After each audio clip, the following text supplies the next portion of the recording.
Maik, a dream come true, I think. Yeah, really, really. We was working so hard for so many years, and finally it's there, the World Cup. Yeah.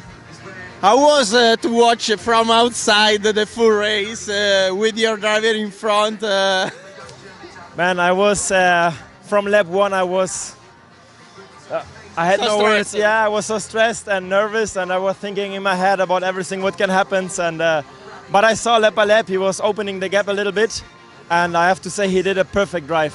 I didn't see any mistake from him. Brilliant, really. You saw all the races, so all the hits. There were a lot of competitive drivers. Could you imagine to do a race like this, so without a chance for the others to attack you?